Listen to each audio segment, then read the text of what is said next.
Ready to get started with the women's trios semifinals here at the WTBA World Championships, live from Sunset Station Strike Zone Bowling Center in Henderson, Nevada. I'm Lucas Wiseman of USBC. We've got England's Stuart Williams with us here as well for the semifinals in the women's trios. We've got Korea versus Japan in one semifinal and Canada versus England in the other semifinal. So for Korea, it's Roo Soo-yoon, Lee Na-young, and Sun Yeon-hee.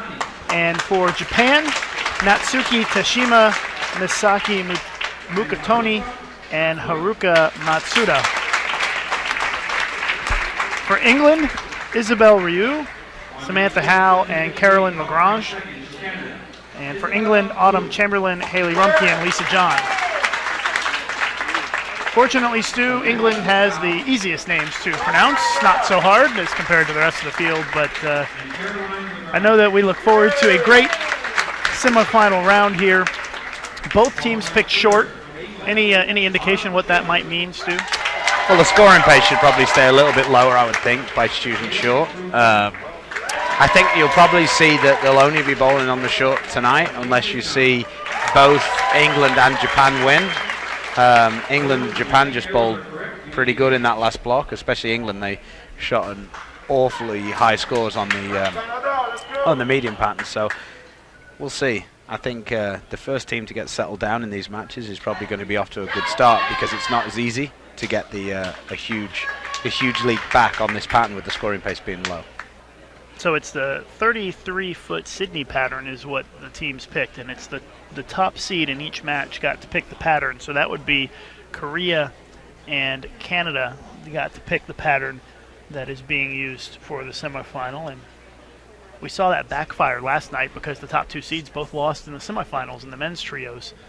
So they're trying to be a little challenging for us right now because both the ladies are going at the same time. That's going to be a little difficult to commentate on. Yeah, they did that last night too. With having 2 pairs between them, it gives them a little extra room as Isabel crosses over. But yeah, there are 2 pairs between the semifinals because you've got 1 pair oiled with the short and 1 with the medium, and the team that is the higher seed will pick which pair we bowl on for the final. So that was a good start by Autumn. It's kind of interesting to watch the way these 4 teams are attacking the short pattern. Both the Asian teams are both going to be using reactive balls, and England have got Haley is going to be using a natural pearl, whereas Autumn and Lisa are both going to be using reactive balls. The entire Canadian team's all using urethane, which is maybe the more traditional way of going at it. I say traditional, but that's the way that it's been going recently. So it'll be interesting to see how that develops as the match goes on. For Canada to win, they're probably going to want to see lower scores as they've got the urethane balls. Haley Rumpke up and leaves the 4-pin, and with both matches kind of bowling simultaneously like this, not waiting. It'll go pretty quick, but at the same time, the Koreans and the Japanese like to make a little bit of noise when they bowl, so I wonder if that might add to some distractions for the Canadians and the English bowlers, who tend to be a little more quiet when they bowl. The Canadian crowd certainly wasn't quiet last night, and I don't see that changing tonight. So, but it's a little different when the yelling is in the concourse level versus on the approach or by the ball return. Yeah, I also think that the lady bowlers are, in general, a little less distracted by things than the guy bowlers. They're very much used to it. But I also think that the male bowlers have been influenced a little bit by the professional bowlers. And, pin dropping is kind of a problem for some of those guys. So, well, it's going to take a while to bowl the semifinals. Each game so far in the tournament in the trios has taken about 50 minutes. So yeah, that's about standard. It'll probably take a little bit less time tonight. Yep, I would think. Yeah, with not having to do any lane courtesy, and a big mistake there for Lee in the first frame. That's the first open of any of the teams. Maybe we should have done this so just one team got eliminated. Lisa misses the head pin to the right, leaves the washout. Lisa looked like she just missed that one a little bit at the bottom. Just to give everybody at home a ball update, in the Korea-Japan match, there is only 1 ball that's a US catalog release. That is the Japanese leadoff lady is using a Diva. Everybody else is using some form of international ball, either by Storm or Brunswick. And Caroline Larange here, Mark Boofer's wife, is using a red U-dot. So obviously she's using urethane. Isabel is using the mix, the new urethane from Storm, and Samantha is using the classic U2. That was a good spare by Lisa. And England did just slip into the semifinals. That the last game they had a nice finish from Autumn Chamberlain shooting 279, and you said, Stu, they had some pocket 710s and a little bit of a rough go in the last game. That almost kept them out. Yeah. I mean, it was a fantastic game by Autumn. I don't watch the most women's bowling that I could, but Autumn's game, the last game, was one of the best games I've ever seen bowled. Certainly in lady competition, she bowled 279 the last game, and there was only one other person on the entire pair for both teams who shot 180. So that gives you an idea of what the sort of game was that she brought to drag her teammates into the final with her. Having said that, Lisa did put on quite the display the previous 2 games with 540. Yes, she did. So England bowled well today to reach this point. And, we're done with the first frame. Nothing too interesting in the first frame other than the miss by the Korean. There's our first double, and it comes from Japan.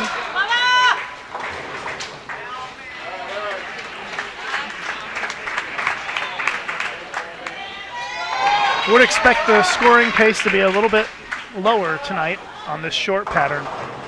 This is easily the more challenging of the two patterns. Wouldn't you agree, Stu? Oh, by far. Yeah. I'm averaging about 104 on this pattern, whereas I actually look like a decent bowler and average a smooth 225 on the other pattern. So, I had an interesting debate with Shannon Pluwowski about it, because in the men's competition, I think that most people, if you want to achieve which is the best team to win, would probably choose the medium pattern. Because with the short pattern, luck is going to play a reasonable big part in it. But Shannon actually believed the other way around. She felt like in the women's that the lanes are so much easier on the medium, that skill, it was kind of just came down to matchup, and that the short was actually the way to go. So anybody who knows me realizes that I probably beg to differ, but we'll see. We'll see how these matches develop. I think I think right now, I think if I could take 6:15 and watch the other team bowl, I'd be more than happy with that in either match and just see how it goes. Yeah, I think around 600 is probably going to be a pretty good number. And just looking at the statistics, the short pattern for the women, they're averaging 183.5 as the whole field is. Yeah. On the medium, it's 198.4. It's a pretty drastic That's difference. a significant. I mean, what's actually interesting is, as you got the statistics there, you could pull up what the averages is on the short on 57 and 58 and on 51 and 52. Yes, you can. For geeks at home like myself and Lucas, it's very interesting. Good shot there by Haley. Oh, we were looking at the other match. Sorry. Well, on 57 and 58, the average on the short is 179.99. Yeah. And what's the other pair? 51. 51 and 52, 180.39. So they're playing on the house shot on that pair in close. comparison. A whole half pin difference. There are some pairs that play better. 33 and 34, 190 average on the short. That's significantly higher. Yeah. I mean, the people at home do have to realize that there are 35 teams here. So, on average, 20 of those teams are dragging the average down. Right. So, we have got the best 4 trios teams playing right now. Oh, wow, that 7-pin has stood.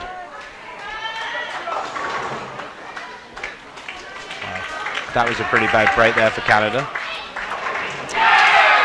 But not for England. Another good shot by Lisa John.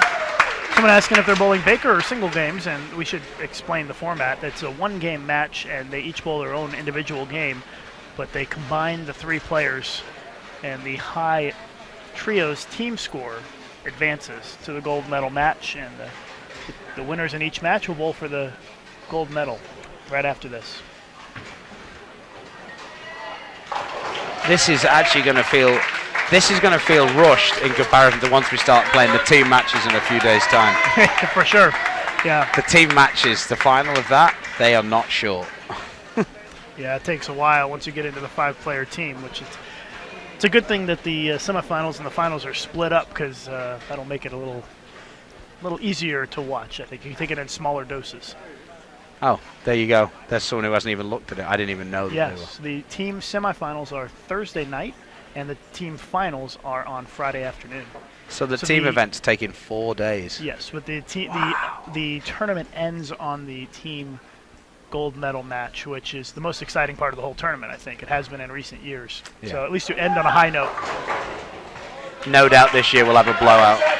Of course. So that was a nice shot there by Isabel. She made the adjustment after going light a couple of times.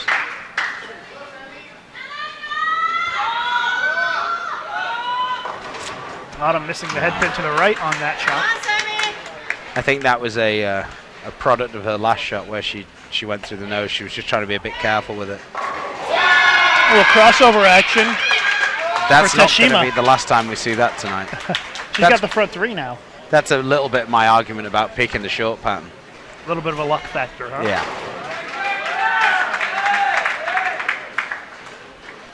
I think I would rather be in the position where I was unlucky because the person had a lot to hit, rather than the fact that it's a little easier to stomach, I think.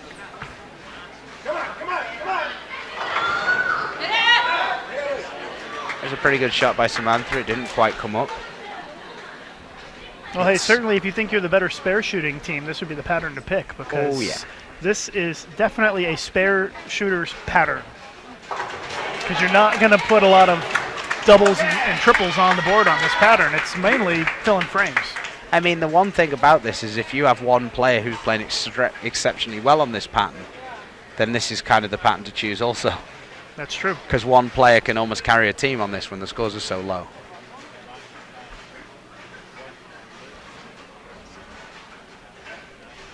And we're seeing that from Natsuki Tashima from Japan right now with the front three, and the only one. Nobody else has had a double, have they? I don't think Korea are going to be too worried as long as they keep that game within 50 or 60. You know, going into the back half of the game, I think they've all got like laser straight swings, and you know I think they've been there a few more times than the Japanese team. So, almost collapsed to the head almost pin. got it. Stu, what has the transition been like on the, and I know it would be different for the women, but what has the transition been like the first game on the fresh on the short pattern? For me, I've actually found it the easiest because at least you've been able to see it. You're going to see the oil go down the lane, obviously. And then it's just about moving your eyes in a little bit to follow the oil. That's why I think that the Korean team, as the game goes, they're all very similar to each other in the way they're playing the lanes. They're all like playing the lanes very straight through the front. And they're all using reactive balls. So I think as the oil goes down the lane a little bit, as long as they're close, then it should come to them rather than the Japanese. Having said that, the Japanese have now got 3 doubles on the board and only 1 open. So we'll see how that goes. I think the key for Korea is keeping that game close. Coming down to the last few shots, they've got multiple gold medalists in their team that should hopefully be able to have the experience to bring them through. Carolyn up in the third. And collapses it with a strike. So Korea with only 1 strike in 3 frames, and they've only got 3 shots that have been a 9 count. The rest 8s, 7s. That's not a good sign. No. Anytime you start leaving the multiple pin leaves on this pattern, it's not good news. And there's another one. 5 count. Super washout. I think both teams are having trouble with the fact that lane 58 hook has got a hook spot right in the front, and I think both teams are seeing that lane as tighter. And what's actually happening is the ball's hitting that spot early on, and it's making the ball check very quickly, and then it's reading the oil down the lane. So I think it'd be interesting to see the first team that makes the adjustment on that lane is probably going to win that game. Interestingly, Canada chose to finish on that lane, which, from my point of view, I hope comes back to bite them at the end. Well, we'll have to wait and see. We've got a long ways to go. We've only bowled 3 frames. And like I said, it takes a while for these matches to really settle in. It looks like Canada has about a 14-pin lead.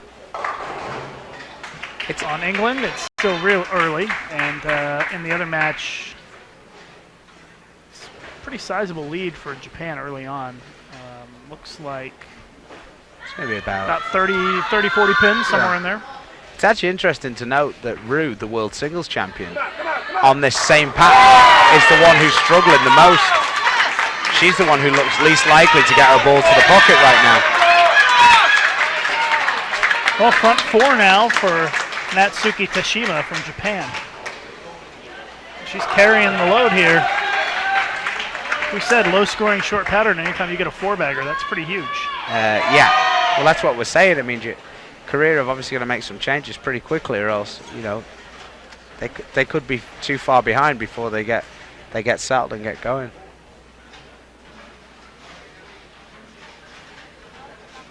You would have said overall that Korea and Canada were probably the favourites to win those 2 games, both being the top seed and probably with a little bit more international experience. By the way, Isabel Ryu had the first double in that Canada-England match, and it took all the way to the 4th frame for it to happen. I think the Japanese players are starting to feel it a little bit here. Yeah, ultimately that's the skid. Oh boy, hooks right past it. Yeah. That is an open frame for England.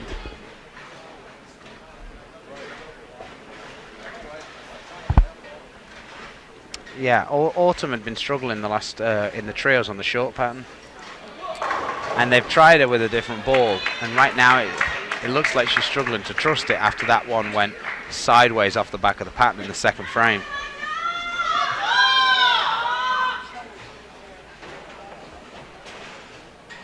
I have no idea what they yell, but they yell it pretty consistently. Yeah. Asian teams tend to cheer a little bit more in unison than the other teams. Looks like England's having a bit of a trouble even getting the ball to the head pin at this point. Yeah, I think that they haven't been able to get comfortable on the short pattern since the singles, and right now they're just fishing a little bit, and that's, trust me from experience, that's the worst place to be. There's another double for Canada as they start to extend the lead here after 4 frames. Big Mo on their side right now, it would seem, after last night also in the trios. And an open frame for Japan as we round out the 4th frame for them. Push. Oh, that was a bad break. Another open frame for England.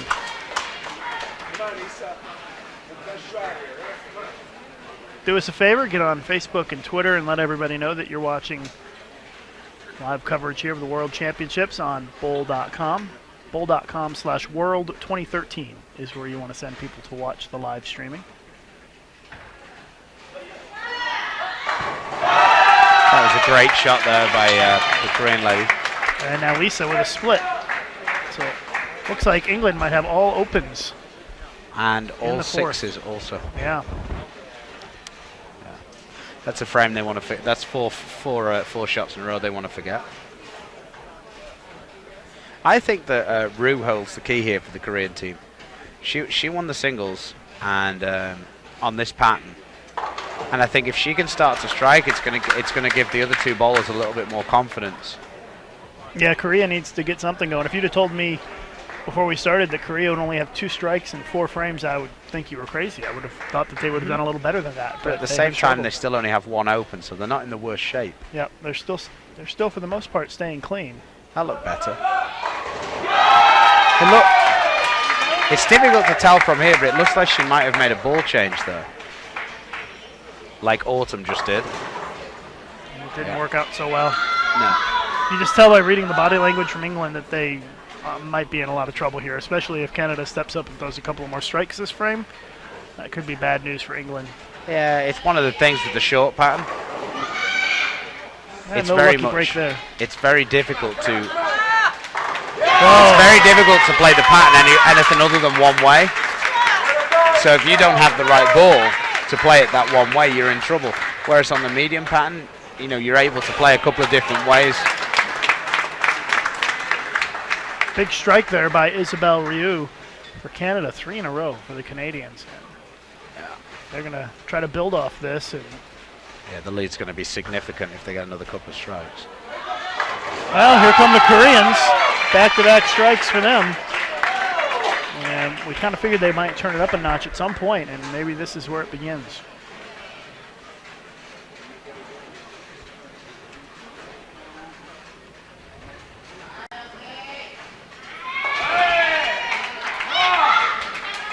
Samantha Howe trying to continue to put a hurt on England here. And she does. That's a double. And now all 3 Canadian bowlers are stringing strikes.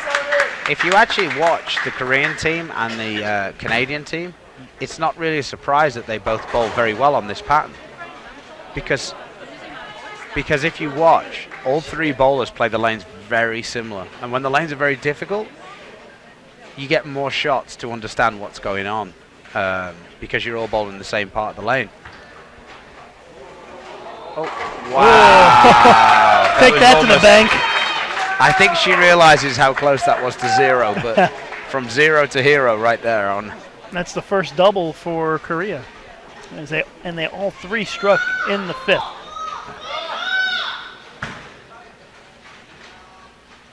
Another open for England.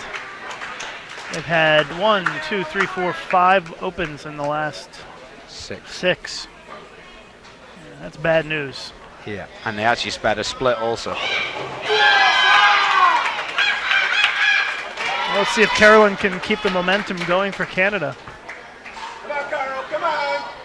Well, I guess we now know why they picked the short pattern, because they're whacking them right now. Yeah.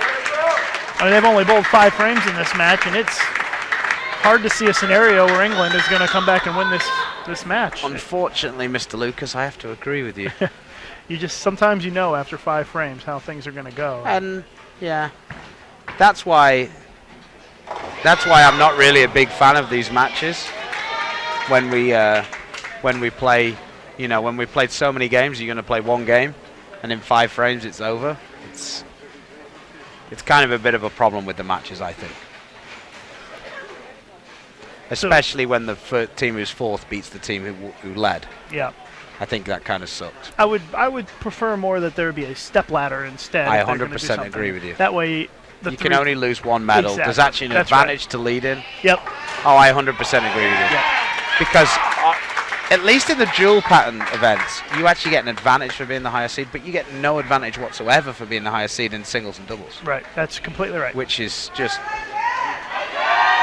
we're not going to have a playoff for all events. But Chris Barnes is leading by 300 over 3rd place. Right. Imagine if he was to play, or over 4th place, sorry. Imagine if he was to play the guy for 4th place for a one-game match when he beat him by 300. Yeah. I mean, that's a bit of the fall down with the matches. It got real quiet in here all of a sudden. Stu, is there anything that you think that England could do to get back in that match at this point? Because they seem to be very lost, and Canada is continuing to strike. Is there any hope for England at all? Right now, I don't think so, to be perfectly honest, because I mean, that's a better shot. Momentum's a funny thing, but right now it feels like Canada are so loose and England are so tight because they don't really have.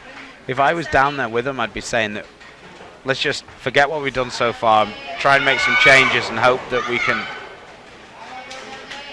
can get it going back on our side, and hope that the Canadian urethane balls start to shine up a little bit.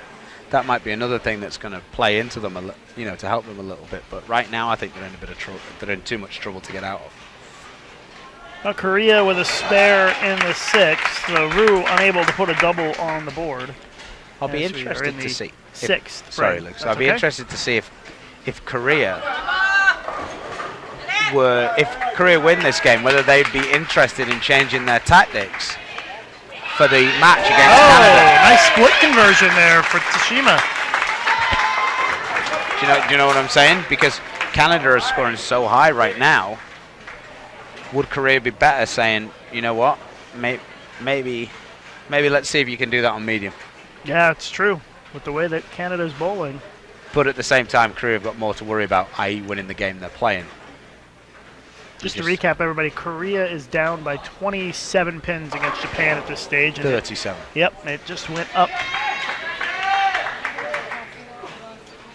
And Samantha left a 7-pin on this in this frame, but things are still going well for the Canadians. Yeah, she covered that up pretty nicely. Pretty much, if Canada's clean the rest of the way, they're going to be in great shape, I think. Yeah.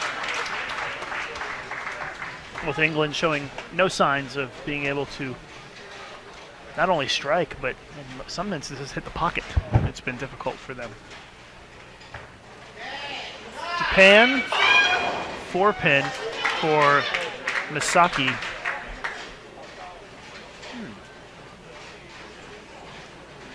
Basically, the difference in that match has been Natsuki Tashima in the leadoff spot for Japan. That's pretty much the difference right there. She started with the front 4, and that's basically the difference in the match at this stage. Oh, look at this! Oh. 6, 7, 10, and she looks like she does it every day. Not a big reaction. I almost said to you if I was going to back anybody to spare, that would be a Korean lady. But we actually saw last night the same thing in the match, in the finals match. Mark Buford played an exceptional game and got 2 or 3 really good breaks. Yep. And he managed to parlay them into the front 9. And the same thing happened with the Japanese leadoff lady there. Oh, here's a replay of the 6, 7, 10. It nearly textbook. The 6 slides straight across the deck, takes the 7 out. That's how you would teach it. Exactly. Just exactly how you would go for it. But yeah, the Brooklyn that she got in, I think it was the 3rd frame, is now looking huge because that was a 20-pin shot right there. Yeah, that was a big, big spare for Korea. And Sun with a chance to put 3 strikes on the board here and actually cut into the deficit a little bit. Look at it, hook back. That was on the edge right there. Yep, she's got much better nerves and technique than I have, because if I throw one out there, it's either going to go straight in the moat or it's going to go sideways. But if you look how soft, especially she is at the bottom of the swing, she's got a very long flat spot, as we coach would talk about, which means that her swing at the bottom, she just has so much time to keep the ball on line. Well, they've bowled 6 frames in that match. And they're 20 over, and Korea are 4-13. It's still about 17 pins. Japan leads by 16 pins. Yeah. Japan leads by 16. Isabel keeps on striking. That is 5 in a row for Ryu. It's going to be fun if it's a Canada-Korea final and you're going to go Rio against Ryu. Yeah. Go with first names in that instance. Commentator's nightmare. And here's Ryu. Korea. That's a good shot. Another good shot. She shows all the emotion in the world for that strike. The Korean women, much more so than the men, kind of don't show a lot of emotion. I don't know if you were here last night and watched the Korean men, but one of them actually did a little dance on the approach after a strike. It was pretty awesome. Yeah. They're starting to show a little bit more personality out there. Yeah, I think they're getting to the point where they. I think they're starting to like the fact that the neutral fans cheering them on, not USA now.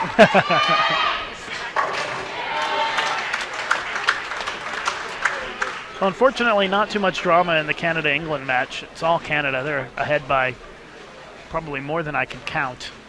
Yeah, at this stage. It's probably over 100 right now. Yeah, so it's definitely over 100. I think that it's probably better for us to just dip in and out of that game and try and focus on this Korea-Japan game. Yeah, because this is pretty close. No, look at the messenger fly in front of the 10. Straight in front. Oh. That's a tough break there for Lee.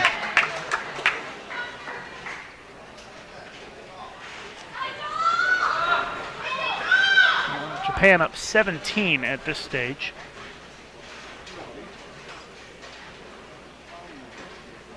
As we are in the 7th frame. That looks like it's a bit inside. Yep. Yeah. Pulled it a little slow. Bad combination. Leaves the 3-6. I actually think what happened was she pulled it and then it became a little slow.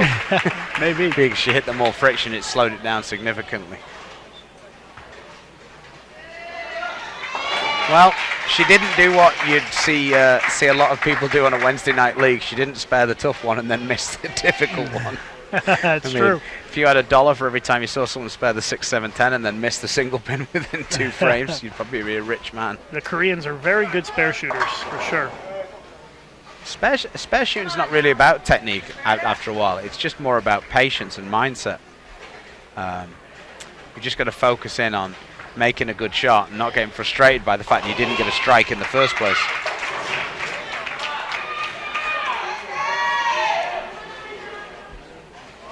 It's a big shot coming up for Sun Yun-hee for Korea. She's their only one stringing strikes right now, and she's looking for her 4th consecutive strike. Yep, see if she's going to leave this one right out on the edge again. Nerves of steel. What do you think her reaction would be to a gutter ball, Lucas? Probably the same as it is to a strike. Let's take a look here, see what happens. Oh, she got that one in. Yes, she did, just a little bit. A little off balance on that shot, but it still manages to get to the head pin and strike. How I wished that I could have that much. She got it in, and did she throw it a little bit harder maybe? It's hard to tell, because I would expect it to hook a little more. Yeah, I think what happened was I was actually nervous for her about whether it was going to hook enough. Really? I think that when she's hitting the outside, that's got no oil on it, basically. I got you. And that's the bounce that she's getting. If we're actually going to see a replay now, and if you see the last couple of shots, she's actually got it right out on one board. And on this shot, you can't really see from that angle, but she actually didn't get it. She got it to 2-3, and that's why it's set up and skid a little bit more. The men, when they try to play that angle, especially with a reactive ball, with their rev rate being a little bit higher, that's when they tend to they tend to run into problems. It would have been very interesting to see Anders Öhman bowl, the Swedish world champion from 2003. He had a very straight game, and it would have been very interesting to see him this week. I think he would have been a very good player in this ball and summer. Another open for England is Canada's had a couple opens, but England's had a couple opens, so not much change over there. It's still Canada by a lot. Yeah, this England game is reminiscent of last night with the Colombian team. That is true. That was a rough game to watch for the Colombians, and especially since they got to pick the pattern. Big shot here for Rue, our singles champion, as she is looking for a double for Korea. Looks like it's a bit in. Oh wow! What a tough break. Leaves the 9-pin on that one. That shot was a little bit in, and she got the ball to set up nice, and then it didn't play ball really. I guess is the best way of putting it. But still, she makes the spare. They've got the double at the bottom. This game's still going to be pretty close going into the 9th and 10th I think it's within frames. single digits right now. That's got a chance. No. Okay. So like I was saying to you, if you look, when you've got the three guys bowling, the three ladies, or three men, when you've got them all bowling in the same area of the lane, it makes it a lot easier to make changes, because you see the lane change straight away and you get two other options each frame. Whereas when you have one person who's kind of playing the lanes differently, nobody can help him.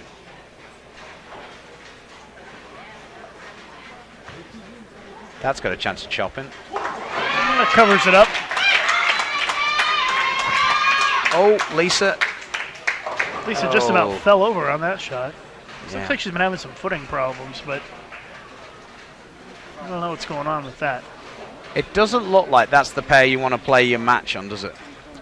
After last night, because we've only just started using that pair for the matches since we've changed to the 2-pattern deal, and it doesn't look like it's a great pair to be playing on.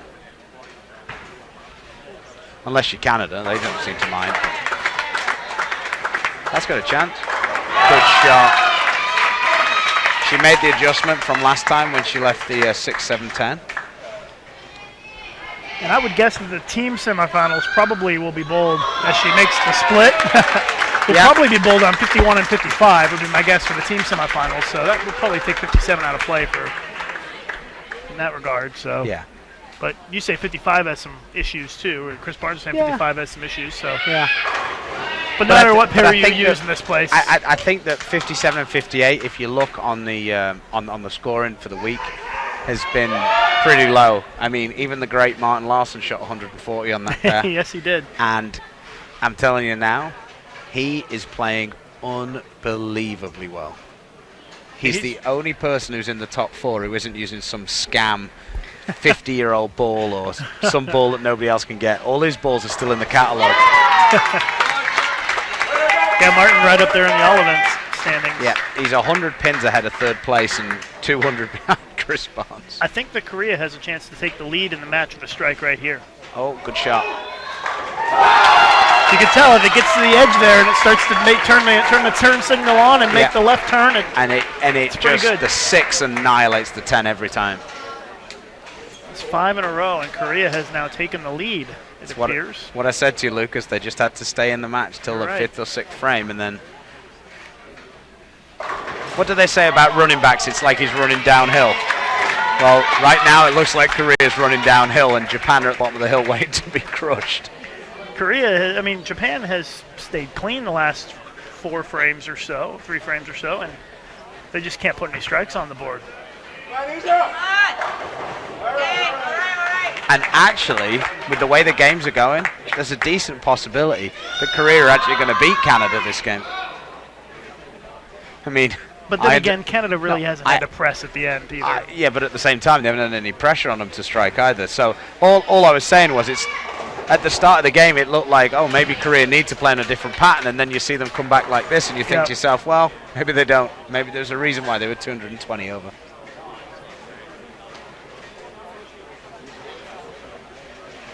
It's one thing I do find interesting about the Korean team is that you don't see them chatting to each other very much, even though they have to be on the same wavelength because they're playing so close to each other. Do you know what I mean, Lucas? When you watch the American team, there's a lot of interaction, especially the men's team.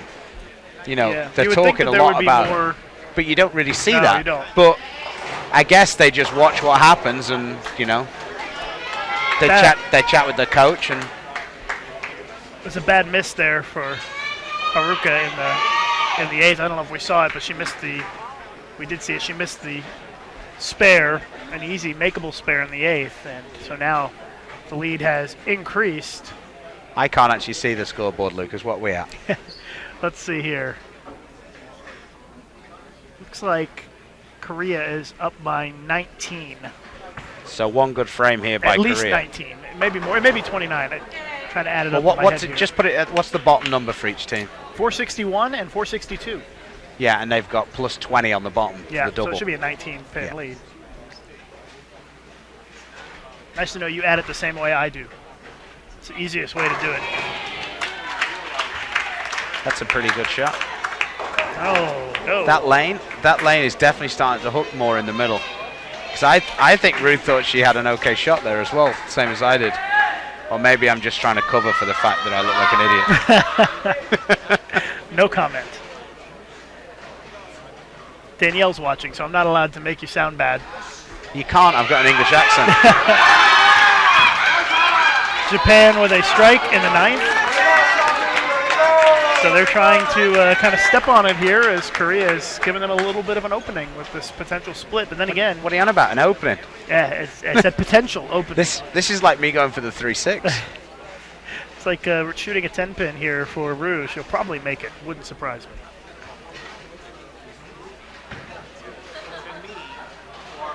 It was pretty close. Just a little bit off. Yeah. Another half a board to the right, it would have made it for sure. But that's an open for Korea, and so that kind of swings things a little closer. What's interesting is, to me, the lady who's going the lead off for Japan has been their best player when I've been watching. I don't know via the scores, I'm just saying from what I'd seen. It surprises me that she's gone lead off.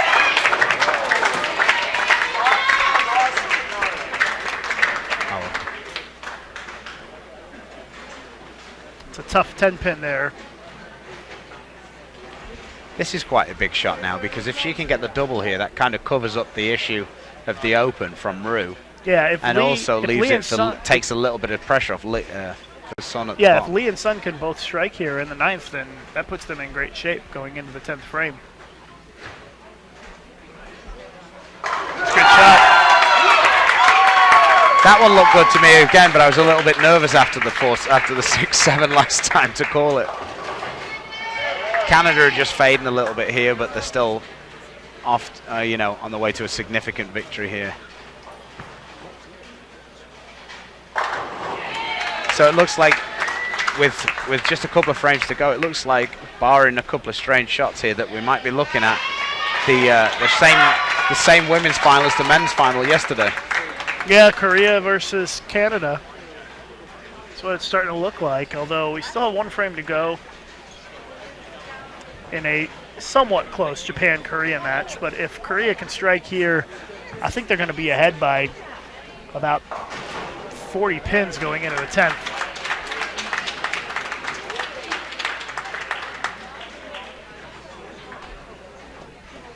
So this is a big shot for Sun Yun Hee.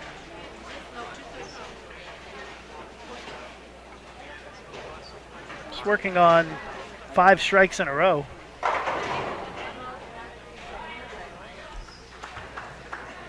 A little in. Look at the ball. It was a great shot.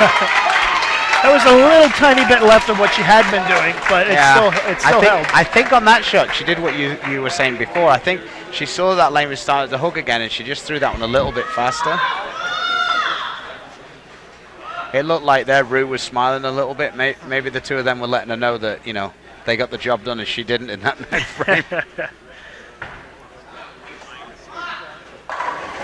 And a 4-pin for Japan, and things not looking good for Japan here as we get ready for the 10th frame. It looks like Korea is in pretty good position to advance. So, as we're getting towards the end of this game for the while she just shoots, I've got to thank our new team manager for this week, Terry Searle. He stepped into the breach. Dealing with me and the rest of the guys is probably not the easiest job in the world, so we're going to thank Terry. One of our selectors at home, Daniel Bonfield, he and his significant other, Alison, are expecting a baby, so congratulations to them. And most of all, congratulations to the 3 ladies over there. They've done us proud. They've gone where the men certainly haven't gone this week, so hopefully we'll make a comeback in team to even up the score, or else we'll never hear the end of it from the ladies. But anyway, we're getting up in the 10th frame here with Rue. Basically, for Korea, it's just about matching Japan, and then they're going to be fine. Looks like a 37-pin lead for Korea. Maybe. Well, they got an open for Korea on the board, so that kind of. But well, the open means they can't lose count. Yeah, so. That's true. That was a pretty safe shot. I think basically Japan's got to try to find. They have to get a couple of strikes here out of Tashima for sure. She has to strike because she's the only one on a strike. Correct. The other 2 players working on a spare. So she's the only one that can really make up a lot of ground here for Japan. Mm-hmm. The last shot she threw went duck hooked on her, so she's got that one a bit further right. Oh, but look the at same it. thing. Yep. That lane's just starting to hook quite a bit in that spot, and Korea, because they're going a little bit more end over end, a little bit more direct, have been able to take that out of play a little bit. Having watched the way Korea have recovered at the end of this game, I think we'll be watching another short party. Don't you, Lucas? I don't think we'll be having a medium. Yeah, seeing as how Korea has bowled and how Canada finished, that I mean, Canada might end up only shooting 6:30 if Caroline strikes out. If Caroline doesn't strike out here, they might only shoot 6:10. Look at this. Oh, that very was a bad close. break. It's a good attempt. But to be honest, once she didn't strike, I think that kind of burst the bubble of the Japanese team.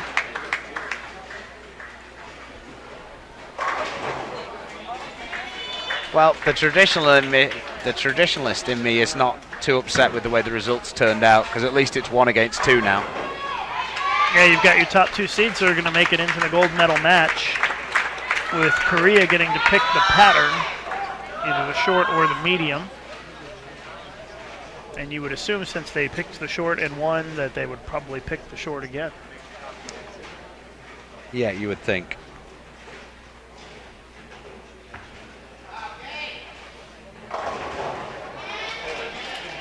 And the player who had the most success on the short in the singles was Rue, and she will have the lowest score on the team. Maybe that just means she's saving it. She knew the other 2 people on the team had her covered. Carolyn with a 5-7. Doesn't matter. No. 2-4-5 for Lee here in the 10th. We're just kind of going through the motions here at this point, it looks like. Korea just looking to match what Japan does. So, Lucas, I saw on one of your posts that George Frelingos popped up. Oh, dear, George. I wish you were here so I could remind you about how the Ashes is going on. Well, Stu, I think you're doing a great job. Well, yeah, but I still got to have a shout out to some of my Australian friends who took a bit of a beating in the cricket this summer. In fact, you took a beating at every sport this summer apart from bowling. So. Ooh, open frame. Belmo for president, I think, or prime minister in Australia. He's the only Australian winning anything right now. Well, does the open by Lee make it any more interesting? No, because they've got God playing anchor woman. Yeah, especially with Sun working on so many strikes. She doesn't seem too worried. What are we at? I can't really see. I'm blind. I've even got a computer with it up and I can't see it. So. Let's see here.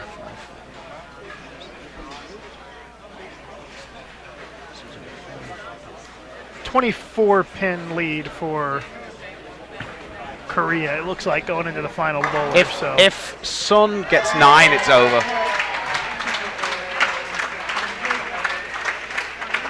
Yeah, if Sun can get 9 on the first ball, it's over. Well, she has been flirting with the gutter. She isn't going to throw it. If she's smart, she should throw it right up the middle. I mean, that's what I would do. No, but she needs 9 on the first shot. That's true.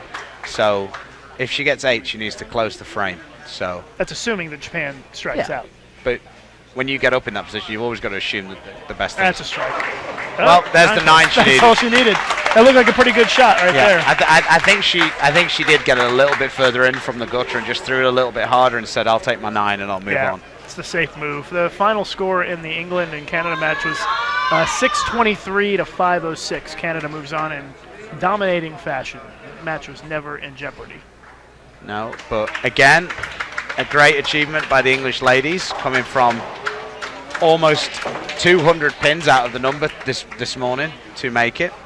So we're all very proud of them, and hopefully we can all follow. Hopefully that gives us some momentum to go forward in the team event. And it's going to be Korea who advances over Japan. We're just waiting for the final score here. Again, the scores. My 6-15 would have been close to winning both matches, Lucas? You're probably pretty right. It was. I said 600 would be a good score, and it looks like 600 is going to win both matches. Yeah. I mean, Canada, what did they end up shooting? 623. So 623, so I'd have just about lost that game.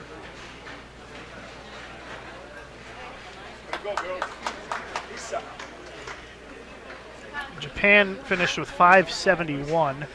Oh, well. It looks. Korea's going to finish with 608. 608. 615 did look like a good score. So it looks like Lisa's got what every bowler loves to happen, right as you've just finished a long day's bowling. She's got the drugs test. The least popular person in the bowling center is the guy with the drugs board. Yeah, we do have drug testing here. We do random drug testing, and maybe she got away with it. No, I think that lady's standing with her, and I think she's been pulled up. They came up with the board earlier on in the week. We had Steve get his random test, Thornton, and the guy came into the seating area just as I left the seating area and said, "Oh, are you from Team England?" to Steve, and Steve said, "Yes." And he goes, "Well, you've been randomly selected for a drugs test, so it could have been any of us." So. Nice. 608, 571 for Korea, the win over Japan. So it's going to be Korea versus Canada coming up in the gold medal match in just a couple of minutes. We're going to step away, but be back in a little bit. And during the break, we hope that Stu doesn't get drug tested so that he can be back with us.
ready to get started with our gold medal match, Canada versus Korea. It's about to start, and it's for Korea, obviously same lineup, Roo So-young, Lee Na-young, and Sun Yun-hee. For Canada, Isabelle Ryu, Samantha Howe, and Caroline Lagrange. They told me I wasn't saying it with enough of a French Lagrange. There's no great. There's no G. So Caroline will be the anchor bowler, and Sun will be the anchor bowler for Korea. And they have picked the short. The Koreans got the pick, and they picked the short pattern, which really not a surprise. Yeah, it was interesting to note that what we were saying in the first game, that 51 and 52 and 57 and 58, they were averaging pretty much a $1.80 on that pair.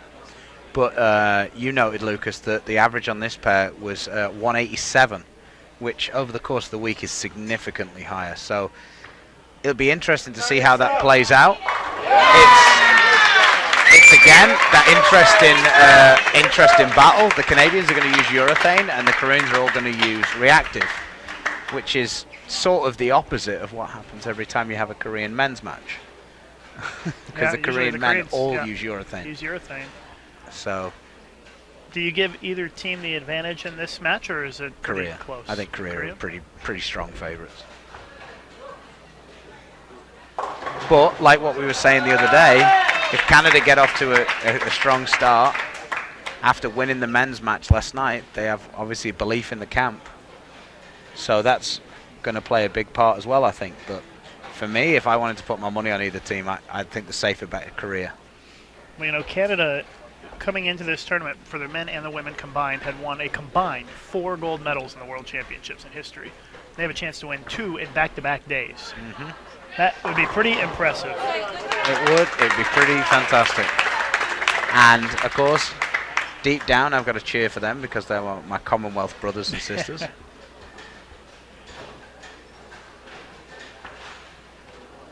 And like I kept telling Dan when we were in the World Games in Colombia, that I had the Colombian national anthem of "Oh Canada" in my head, and he didn't win, so I didn't get to hear it.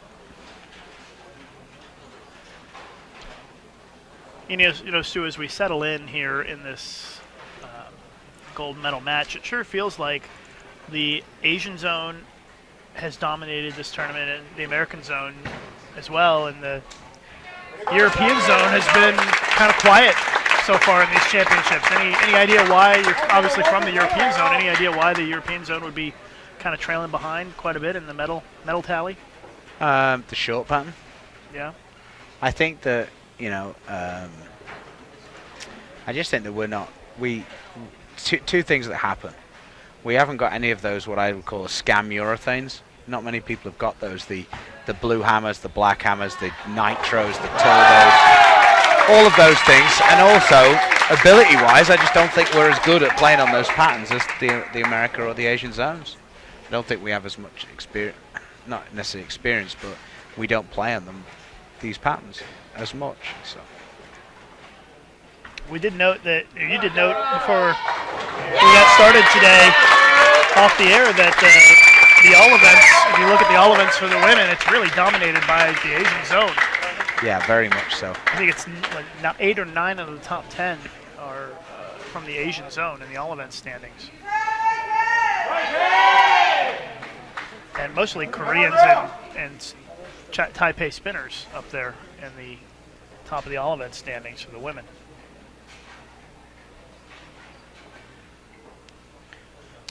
Yeah, we haven't had to play against any of the spinners in the men's competition, as Chinese Taipei didn't qualify. Come on, Lisa. Well, there's a 2-8-10 for Isabelle. I knew I was in the middle of something. I just wanted to check to see what the topography was like on this pair, to see if that would lend us any information about what we should look for.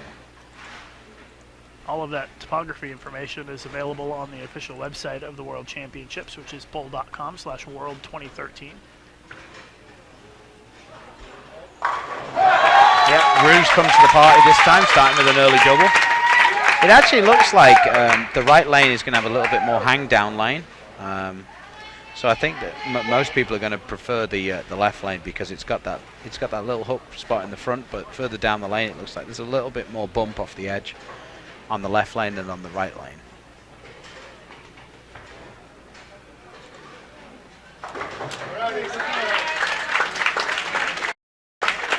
But still, this is all about patience. These games can turn around very quickly.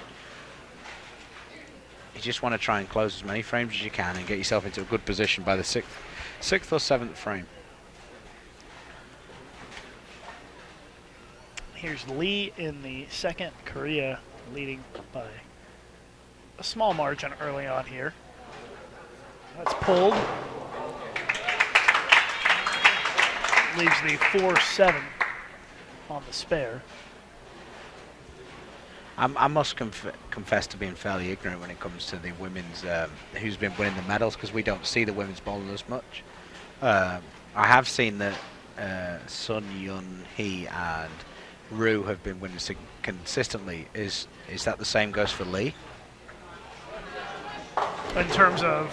Well, in terms of the recent championships, has she been one of their star players also? Yes, yeah, she's one of their better players. We've seen her in the past.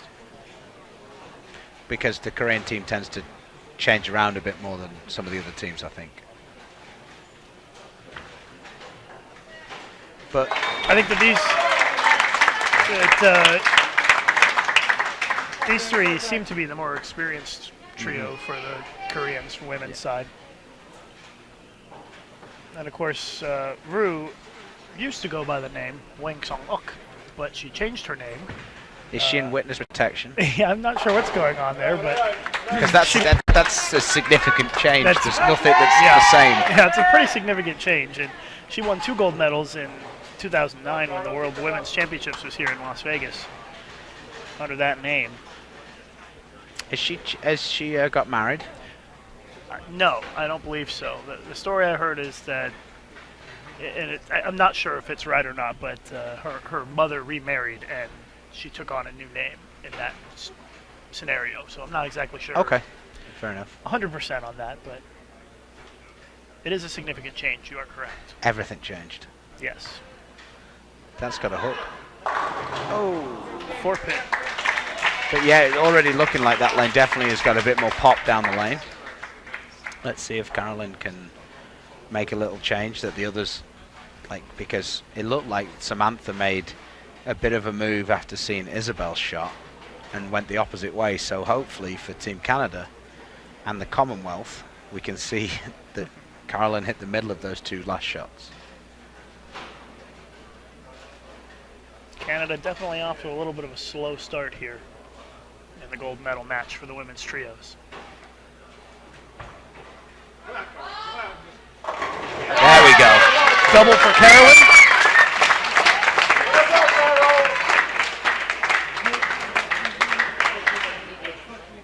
I've got Del Ballard telling me that I'd better be cheering on his boofer buddies. He apparently knows some people. So we'll see. Canada are now trailing after their first frame, after that second frame, sorry, by about 26. So still early, only 2 frames in. Obviously, if you're Canada, you don't want Korea to get too far ahead of you.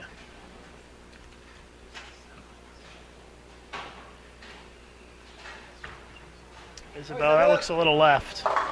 Oh! I'm not sure how that struck. Well, that one was quicker than Mark Boofer's last night, yeah, so for sure.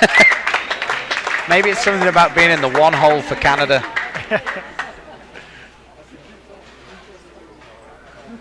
Just trying to figure out how those went down. It almost looked like the 5-pin took out the 6. I'm not sure what happened with that one, but that was definitely... Oh, that was wide. Yes, but look at it come back. Oh, wow. Wow. Did we get a replay of that one?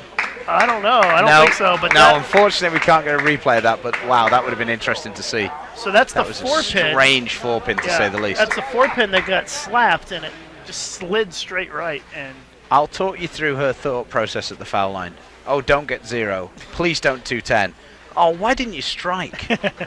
Yeah. All in the space of about 3 seconds. It's a little slow. Leaves it 3-6-10. It actually looks like they're struggling to stand on top of it in the same way they were against England. Looks like they need to move their break point and everything in just a little bit off the edge. Rue shooting the 4.5 pin. Yeah. Covers it up. Nailed it.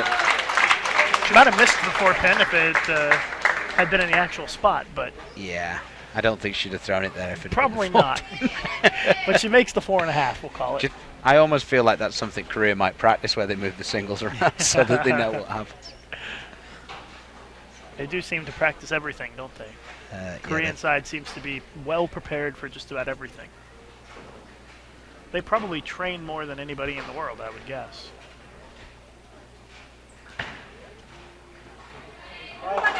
Spare's good for Samantha Howe in the third. No real change here. It's a lead in the mid-20s for Korea. Yeah, I think Samantha would have been relieved to get that spare on the board. It's not the easiest thing to spare, especially when you've had a couple of shaky shots to start.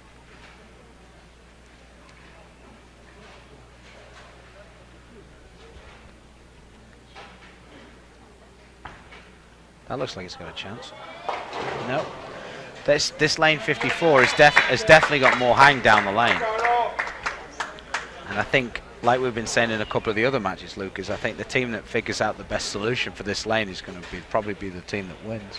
Yeah, it seems like 54 is pretty tricky so far. Though, having said that, Rue almost got none and then almost struck, so she's thinking it's okay. Hold up the hill.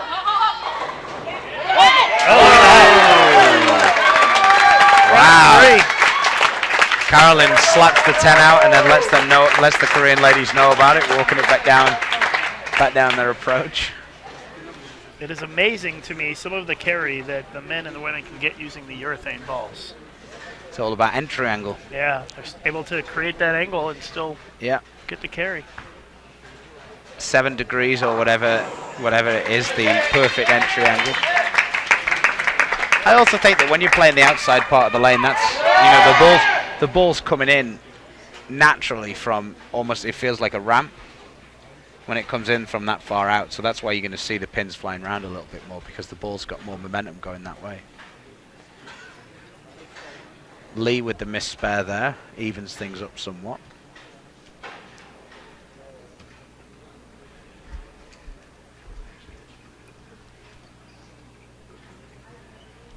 Wrapping up the third frame. Actually, if we have a 9 spare here, we have a dead level match. Good shot. Korea keep a 1 pin lead.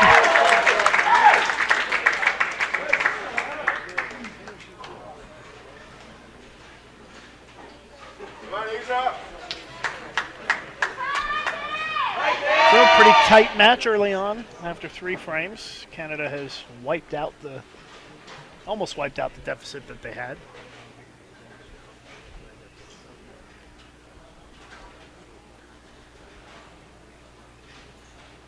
Our singles champion, Rue, stepping up in the fourth.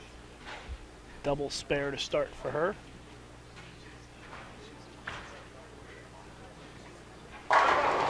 That was a nice shot. It looked like she just threw that one a little bit harder. I think maybe a little bit conscious of the few shots that have been going through the nose and the adrenaline was pumping a little bit.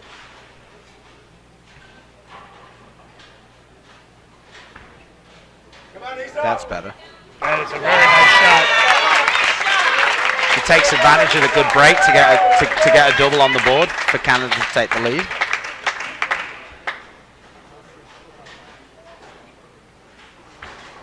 Now Canada would love to see these last 2 bowlers, especially Samantha, get at least in the pocket and hopefully get on the board with a strike.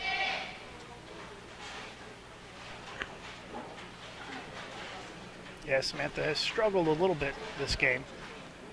I think Carolyn looked like she was giving her a few words of encouragement there. Probably telling her, it's okay, I got this.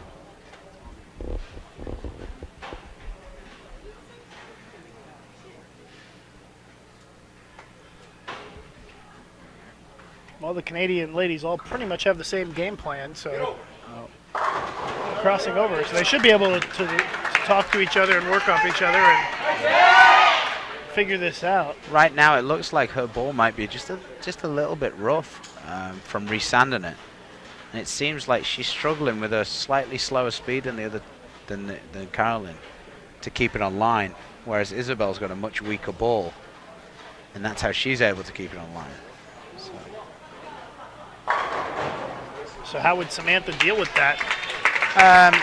I think that what she'd probably need to do is just move everything a little bit further left and get a little bit more into the carry down. That should hopefully get the ball to skid a little bit more. Other than that, if she waits a few shots and gets a little bit more oil into the ball, naturally the ball will shine up a little bit, and that will help also. Career obviously with using the reactive balls that the oil gets down the lane, and then they can have a similar reaction to how they did at the end of the last game. Right now, Lee looks a little bit like she doesn't quite know how to throw it. It feels like if she throws it a little bit flatter, the ball won't hook, or it flat tends like that, and if she gets a hand around it a little bit more, it seems like it wants to really hook off the end of the pattern, which is actually the reaction that Rue had in the last match. They've got Rue and Lee have actually swapped roles now, it seems. But here's Caroline. She's getting up, hoping to make it 4 in a row and follow her husband. That's right, Mark with Buffa. the front 9 to lead Canada to victory. Mark Buffa with the big game in the gold medal match last night to lead Canada to the win. And it'd be a real party on the Canadian floor at the hotel if they could win tonight. Yeah, I don't think they'd be too worried about team event. Caroline looks a little left. Yeah. Yeah, she got that. That one looked like it was left straight off her hand, and on that lane, I don't think you're going to be able to get away with that at all. So, anyway, it's back over to Sun. Yeah, she could take the lead back for sure if she strikes here. To see if she's willing to trust it as much as she was in the last game.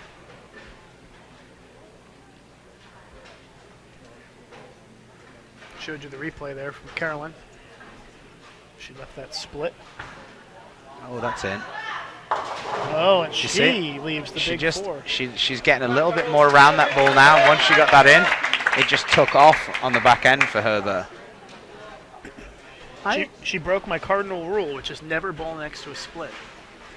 Sounding a lot like a league bowler now, Lucas. That's what I am. I'm fancying Caroline for a spur here. It's very likely. I like a momentum change here with this spur. Got a chance. That did not miss by much. I almost looked like Nostradamus then. Yes, you did. Well, do you think Sun will get 3 of the 4 here? No. We'll find out. She's going for the 2. It kind of slid through in the back there. She hit it, and that's almost the perfect spot for a guy to hit when they throw it a little bit hard for it to bounce. Right. So, what have we got right now? We've got a 7-pin game. So both teams kind of like boxers in the first round, just sort of feeling each other out, not wanting to necessarily commit one way or the other. Looks like Canada up by 7, right? Yeah. And Isabel, if she strikes here, they go up by 17. Mm-hmm. Her last shot was dead on perfect on the right lane. Yeah. But this is the left. So let's see what an adjustment she makes after the last shot. Looks good. Looks good.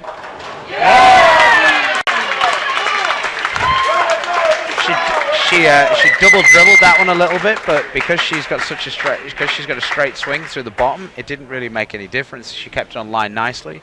Looked like she just opened up her angle just a little bit there, and allowed the ball to feed to the right and then come back.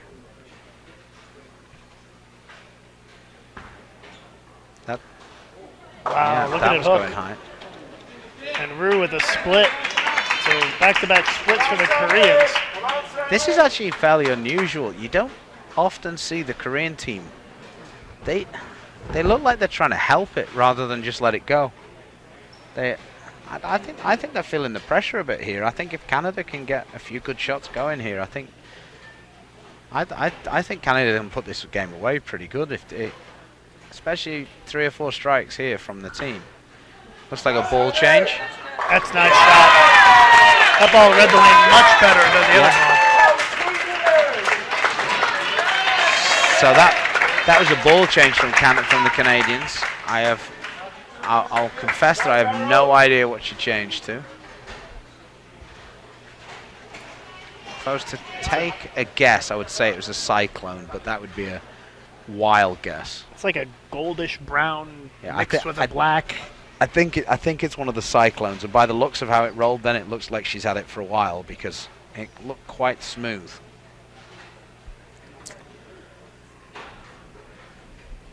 But we saw what happens when the Koreans get their backs to the wall. They come out fighting in the last game. So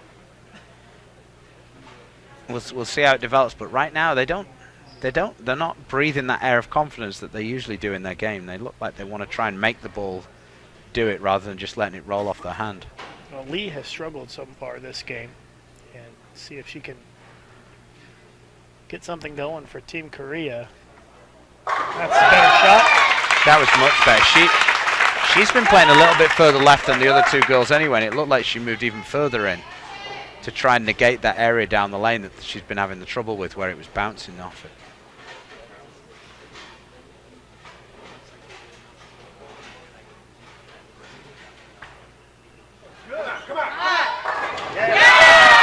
Great shot by Carolyn, rebounding after the open in the 4th, and all 3 Canadians have struck in the 5th frame.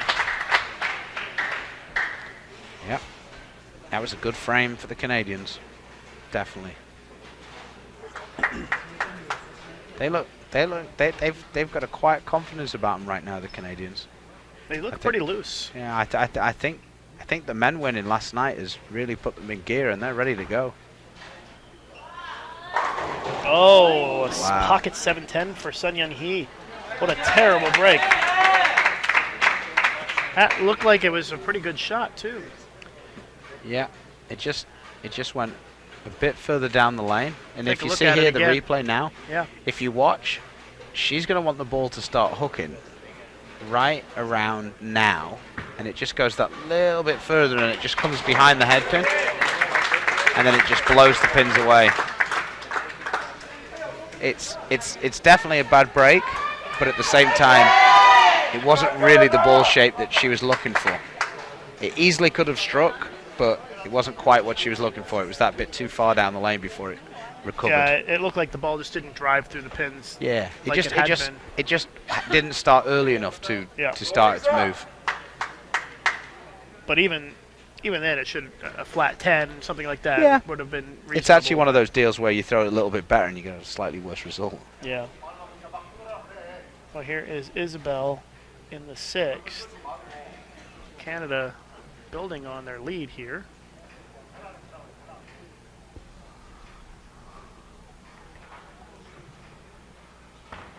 Good shot. Yeah. Rips the 10 out.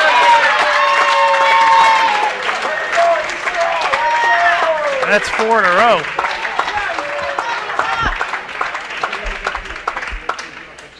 Here we go.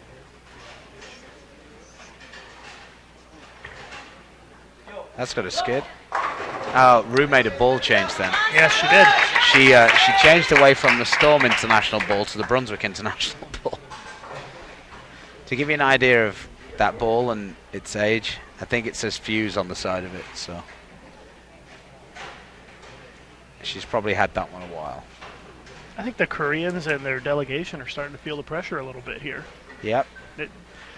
The intensity level for them it's palpable. You can just feel it, the pressure.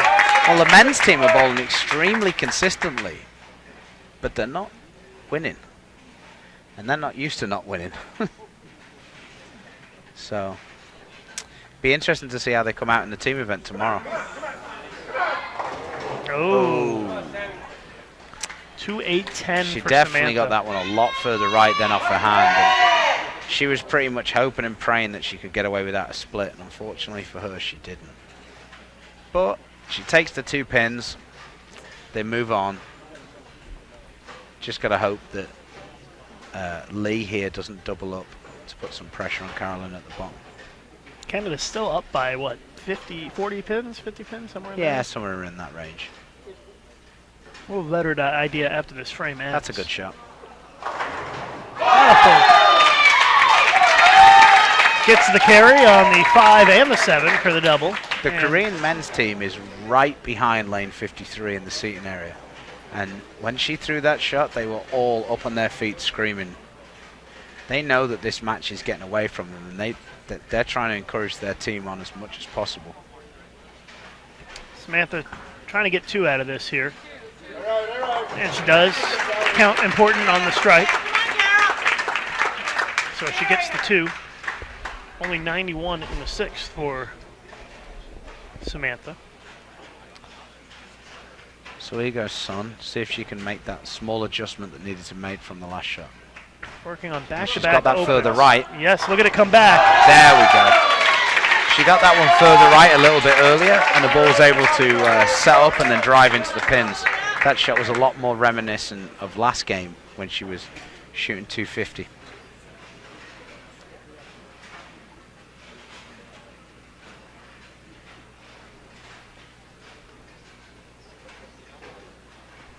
Well, Carolyn can actually build on the Canadian lead if she strikes here, working on a strike. Strangely enough, I think this shot's quite important for Canada. I agree.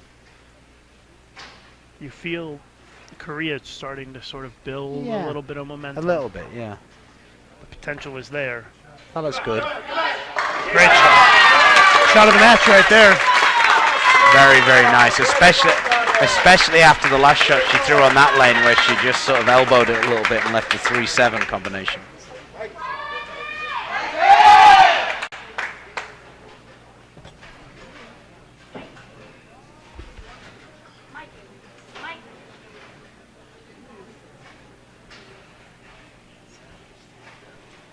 So 6 frames are in the books. Looks like about a 60-pin lead for Canada. 50, 60, somewhere in there. Oh, trouble. Yeah, look at it go. Greek Yeah, church. Rue just can't let it go right now. Right at the bottom of the swing when she was just really relaxed just 4 shots ago. She's just really starting to grab at it. Yeah, it's pretty surprising. Yeah, it is to be honest, because she's been one of their better players this week. Isabel, a chance to put the hammer down here. Looks like he's got a chance. Oh, that's a tough break on a good shot. That was a very, very nice shot. That was a pretty tough break there, because that would have really put the foot on the throat of the Korean team. About halfway down the lane, the Koreans were probably holding their breath on that shot. I think Korea is in some trouble here if they can't get Rue to give them a little more help.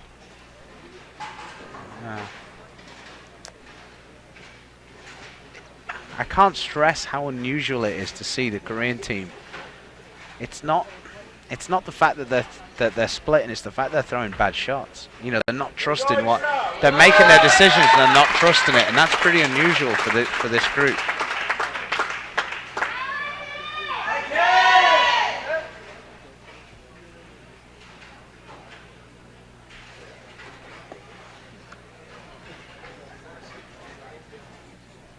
Well, they need Lee and Sun to put some strikes up here in the 7th to try to help the momentum a little bit.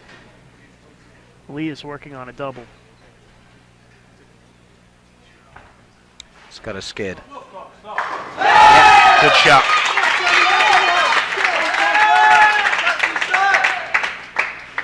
Let's see if Samantha can make the adequate change after the last shot when she just leaked it a little bit too far to the right.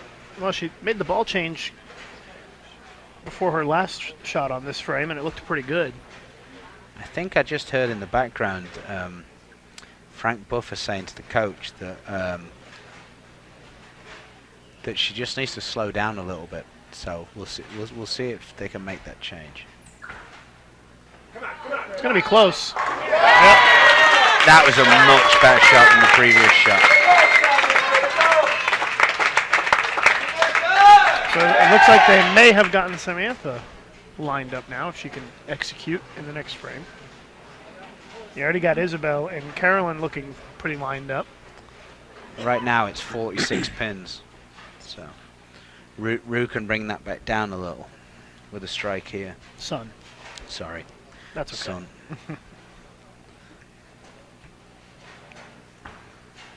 Good shot. Nice. Very nice. Probably the best shot she's thrown this game. That was a very, very nice shot. That was very good. So now you've got a couple of Korean players working on strikes. That's more what I expect to see. She made a decision. She trusted it. And that's what, especially on the short pattern when you're using the reactive balls, that's what you've got to do. You've got to make a decision and commit to it. And when you start thinking about other things halfway down, that's when you get in trouble. Trust me, I'm talking from experience of this week. We saw the replay there of that shot from Sun. It was spot on perfect. Yeah. And now a little bit of pressure here on Carolyn to keep the momentum going for them. Yeah, they're still in pretty good shape though, but it wouldn't be good to not have a double when the other team have two. Should be close. And another 7, pretty close to what Isabel did. Yeah. Isabel's actually looked marginally more likely to fall over. That one, it just looked like she was a little bit firm with her speed. Felt like the adrenaline was pumping a little bit more. But still, she makes the spare. They're still in really good shape. And they're in good shape now, but if the Koreans step up and throw a couple of more strikes on the strings, all of a sudden. But you can only really focus on your own game. And right now, if Canada could just close out this game without any more opens, yep, they'd fancy their chances of winning. Because Korea would probably need 4 doubles. Well, just as you said that, Carolyn almost missed the 7-pin. Yeah. It hung on though. Yeah, I think if I'd have been her in that position, I think I might have taken a little bit longer to get off the approach than that. I might have let the Koreans know a little bit about that one. Just to try and break them up a little bit. Right. Because especially if Rue can get up here and strike, they're really starting to, motor and get on a roll like they were the last game, and you really need to stop that. Well, here's Rue in the 8th. She had a good start to the game, but it's been a rough couple of frames here for her, especially on the right lane. The left lane, strikes and 9 spares is all she's had, and well, there's a 2-pin. I think she's changed away from the ball that if she threw a good shot she could strike, and she's changed now to a ball that's she just threw an okay shot then and it never even looked likely to strike. So I don't know, I think she's in a bit of trouble with the way her reaction is now, especially with that ball. Rolling towards the 10 and right in front of it, short pin. Isabel's ball reaction looks really quite nice. Yeah, she's able to bowl that little bit slower, and that's definitely enabling her ball to pick up and roll.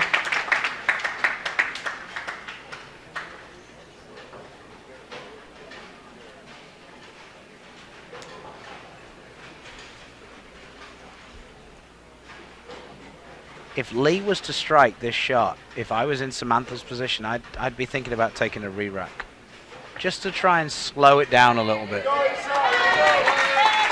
and slow that momentum down a little bit. It's all game. It's all a bit of gamesmanship when it gets down to these last few frames.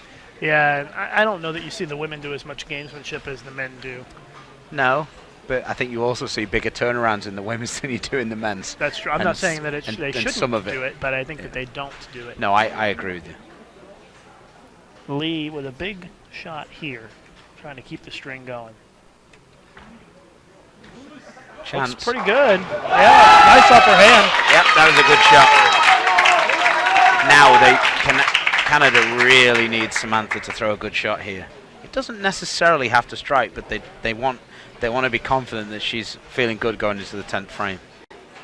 Because it seems pretty obvious now that Lee and Sun are starting to turn the screws. Yeah, and the lead is starting to dwindle for Canada. But Samantha, the only Canadian working on a double this frame, working on a strike this frame, can turn it into a double. That was a good shot. That was a great shot. After 2-8-10 in the last frame, to get up and believe in what the coach has told you. She's now pointing at Frank in the crowd. Frank Buffer, Caroline's father-in-law, suggested to the coach that Sammy was just throwing it a little bit too hard. Just tell her to slow it down a little bit. And those last two shots, she's got 10 back, 10 back. So sometimes it's easier when you're a little bit further out in the back to see these things. Another chance for Sun to dig into the lead here for Korea. Looks good. Oh. Wow. Ball just kept driving right past the 9-pin.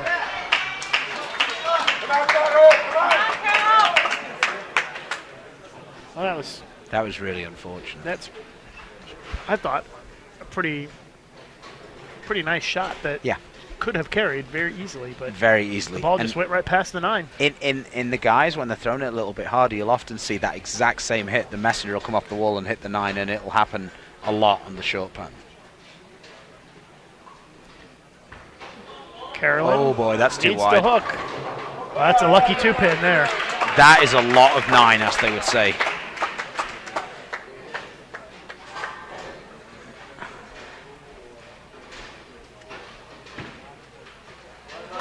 Okay, so Sun covers the spare. That puts them at 415 after 8 frames.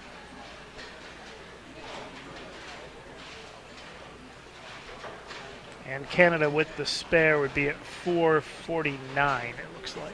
449, so we're looking at 34 pins, and everybody on exactly the same. A double and 2 spares.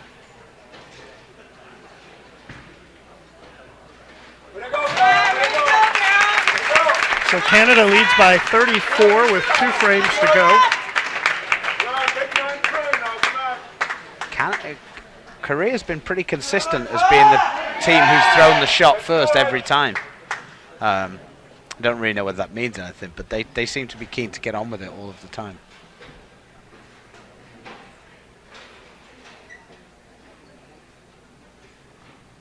I think this is a key shot for Korea here. They need Rue to really finish strong for them. She struggled a bit this game. She struggled in the first match too.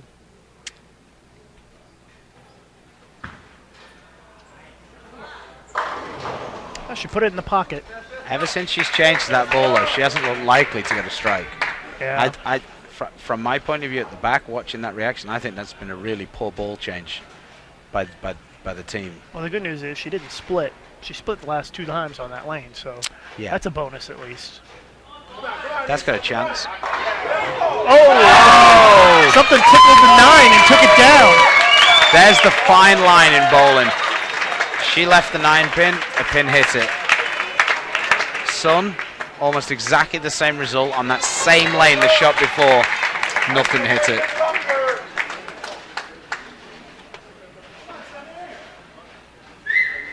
Here it is, the replay right now. And if you watch, it's a pin that comes, it's actually the 3-pin. The 3-pin hit the 6-pin, stopped. There it is. The 3 hits the 6, stops, falls on the lane, and rolls into the 9. That was a very nice job on the replay, by the way. Just gave it a little tickle and knocked it over, just enough. Yeah. Didn't take much. Big shot here for Canada. You actually usually see that reaction when people are really hooking it a lot, not when they're actually using urethane balls. So she's definitely getting the most out of that mix. Chance to extend the lead for Canada. High. Oh boy. She almost might as well have left the big 4 there. This is 3, 6, 9, 10. This is not an easy spare. It's almost at the point on this pan where you might actually want to just try and hit the pocket and hope for the best. So here we go, Lee. Can she eat into the lead? Count was pretty big on that 6 count as well. Yeah. That count came on a double. That's got a hook. Oh my, a 2-10, no, the 2 goes. Huge sigh of relief for Korea. A good break there for Korea. The boys down in the seating area were a little worried when she let go of that one. A couple of them, one of them looks like he's having, Young looks like he's having a bit of a heart attack down there. That's the kind of shot that makes her heart stop right there. Yeah. He seems to be very into it. I wouldn't be surprised if he's dating or is related to one of the people who's bowling. Well, she's gone with a plastic ball. It looks good. Yeah. Oh. That was Just sailed right past the 9-pin. It's so hard to get that 9-pin out with a plastic ball. Yeah, but that was a pretty close effort. We're talking half an inch away from sparing that. So now it's the difference is around 20 pins, I would guess. I can tell you exactly looking at this. Yes, it's going to be 22. There you go.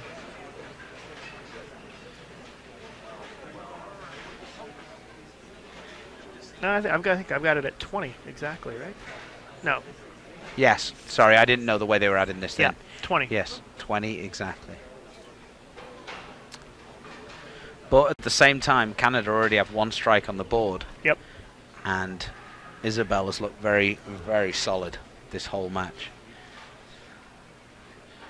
The Korean guys are really into this right now. Yes, they They're are. stood up to watch this shot of Caroline. Very anxious. That's pretty solid. It's a I think what I was Half saying tip. to you earlier is I think that ball now has got a little bit shinier.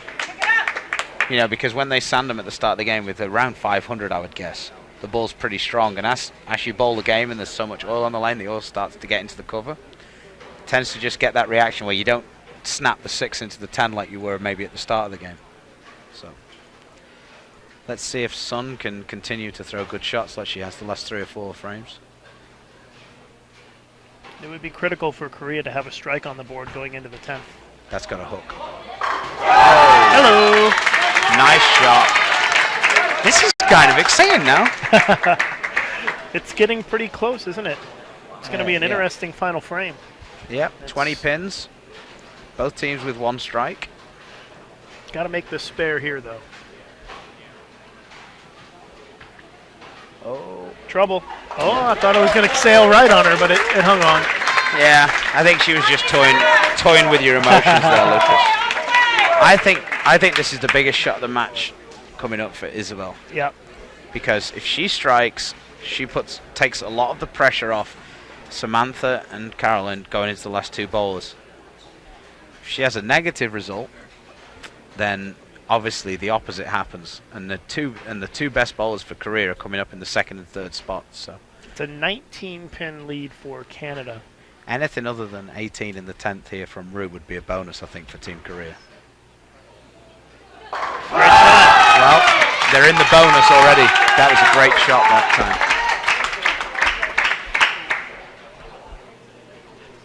time. Well, Isabel can push the lead to 29 if she can strike here.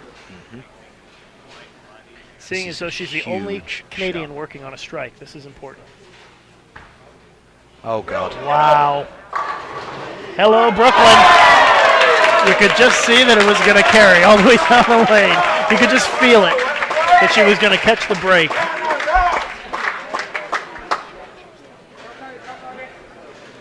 Yeah, that was Not a good shot.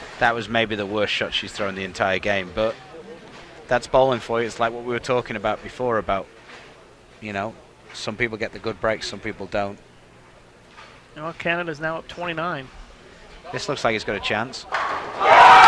Big double in the 10th, pushes it back down to 19.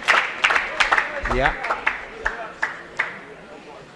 Well, that, considering how bad her ball reactions look for the last 5 frames, that's a huge double by Rue. But if Isabel can strike here again, it goes back to 29. Yes, it does. So this is a pretty big shot for Canada. Yep. Needs to rebound after the runaway Brooklyn. Oh, we'll do it again. That's a much better shot. Oh, she was just a little bit fast with that. She had good line. She was just a little bit fast. Never hooked. But and still, 2-4-5. 220. That's a good game from your leadoff player.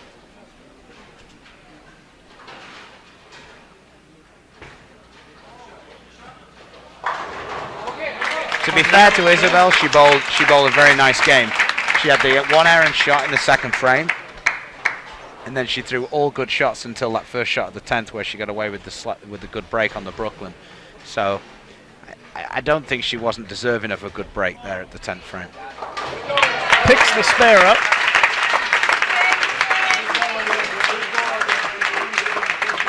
So it's a 17-pin lead for Canada. 17 pins, but they do have the strike. So if we're going to be striking, that's an extra 10. Yep. So this could go either way. It's flip of the coin right now. As an example, if Korea both strike out or both double in the 10th frame, Canada will need a double and a spare to win. So critical shot here for Lee in the 10th, working on a spare. Good. Oh, no. It never got to the pocket and leaves the 2-8. That spot down the lane where it's just been kind of wiggling a little bit. I guess looking at it, it looked like it was maybe a little bit too fast. But it's so difficult in these games to control your breathing and just go up and trust it on a pattern that's so difficult.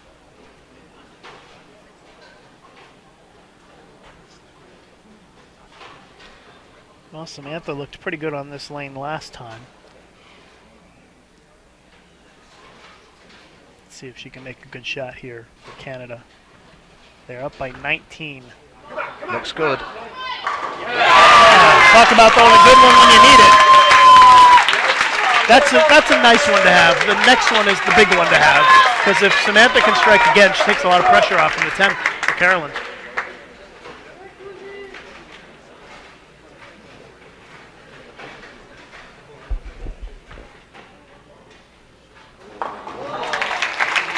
Spare's good for Lee.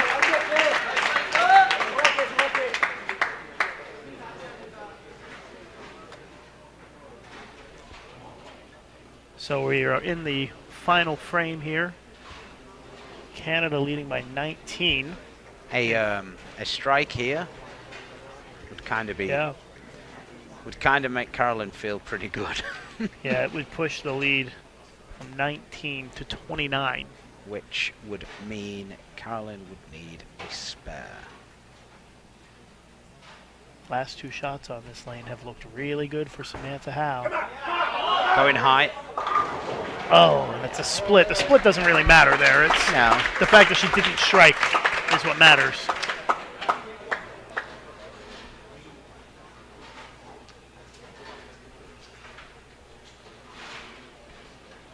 Fill ball. 8 on the fill. Did that change anything? My online scoring hasn't updated for a little while, so I'm a little bit behind right now. What am I looking at here? 185, 209, 204. 598. 599. 598. 598. Right. You're right. So Samantha has got that 2-5.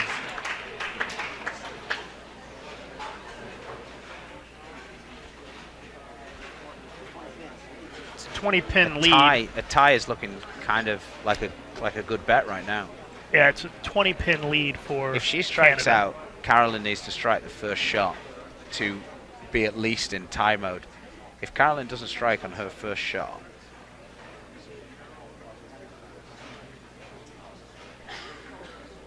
yeah, if Sun strikes out, they shoot 598.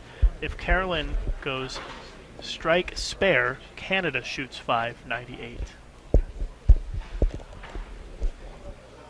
Gotta have it. Gets the first one. what a clutch shot that was.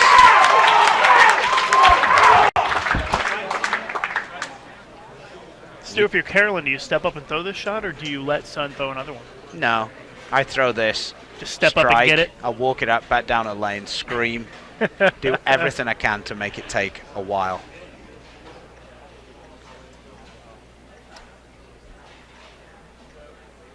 So Carolyn, we don't know yet if she needs it, but it's a good bet that she will. If she doesn't strike here, she can be shut out.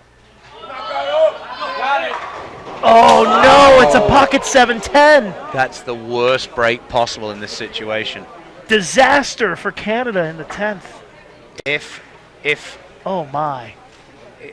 now I believe that Korea only need 9 spare. And Sun is going to, looks like Sun's going to wait. This place is going to go absolutely crazy if Caroline can spare this right now. We have seen a couple of them made by the guys. Yeah. You can bounce a pin out, but this is tough. So what are we looking at here? She's 193. So that's 587 with 9 spare. 587. Yeah. She's got to spare this. The Koreans need 8 spare or something like that. Open frame for Carolyn in the 10th. Canada shoots 585. Yeah, so right now... 8 spare would be enough to win by 1, it looks like. Yes, because right now she needs to get to, what did you say, 580 what? 585. 585, so if she goes 8 spare, she'll be 586. Yes. So if we have another 710, it's a tie. Yep. With a spare, with a taken 1. Anything less than 8 and Canada wins. Nope, 7 spares a tie. Spare, 7, you're right, 7 spare would be a tie. I told you a tie was a good bet. You're right. So right my now, money is on a strike. I think she'll put it right my in the money's pocket. 9. You The think Koreans so? never waste any. Let's see what happens. Remember Rue in the singles.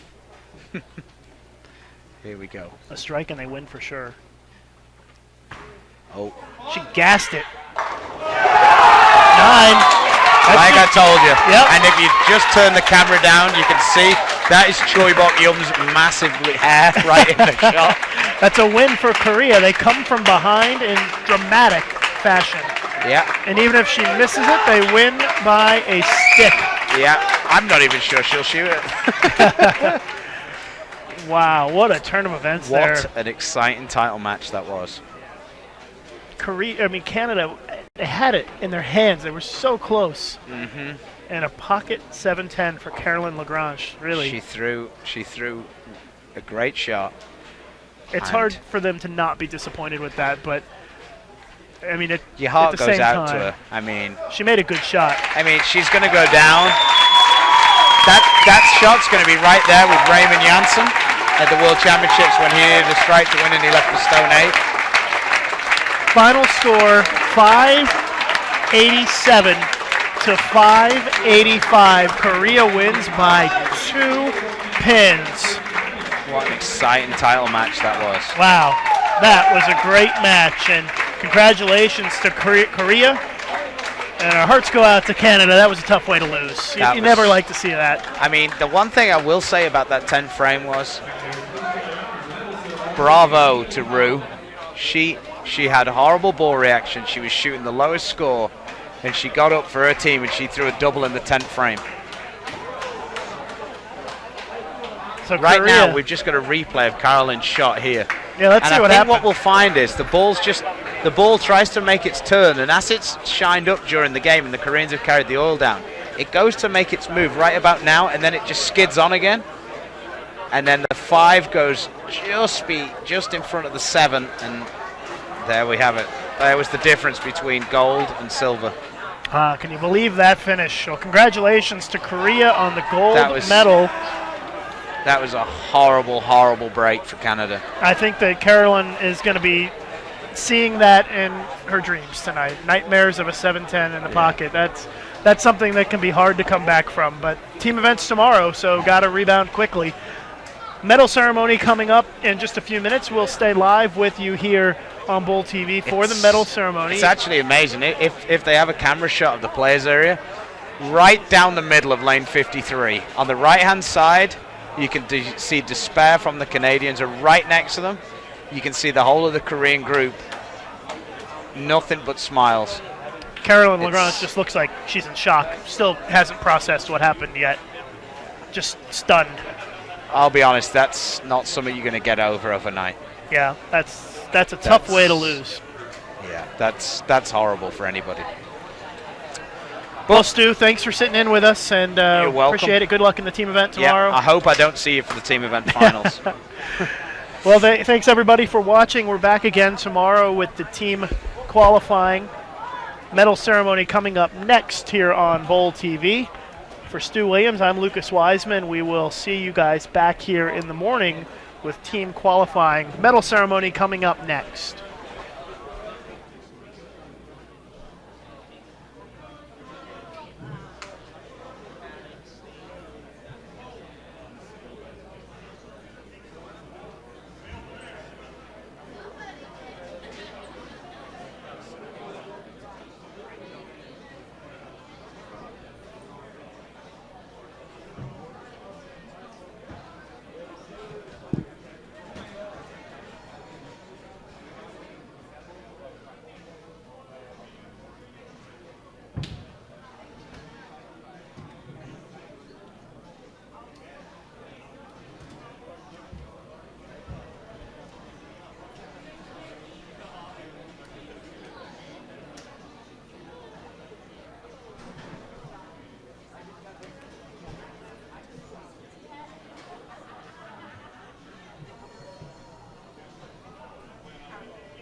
the Lord's here at this time.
President of the WTBA and the Japan Bowling Congress, Mr. Kaiho Akagi.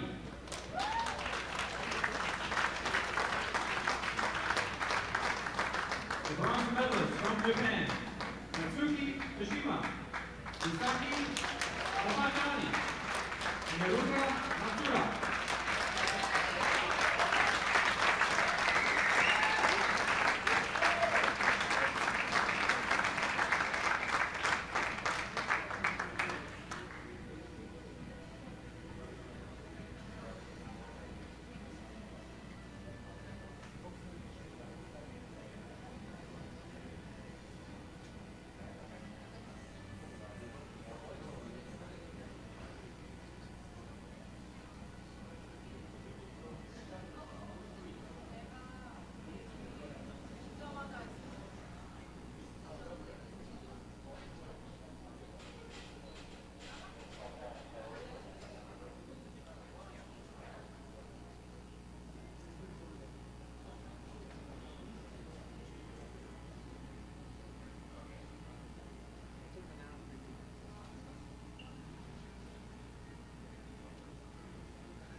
Also presenting our silver medal category will be Mr. Akagi. Your silver medalist from Canada, Isabel Rue, Vanessa Howe, and Caroline McDonald.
And your gold medalist from Korea, Soo Yeon-woo, Na Yeon-lee, and Yoon Hee-sun.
At this time, we ask everyone to please rise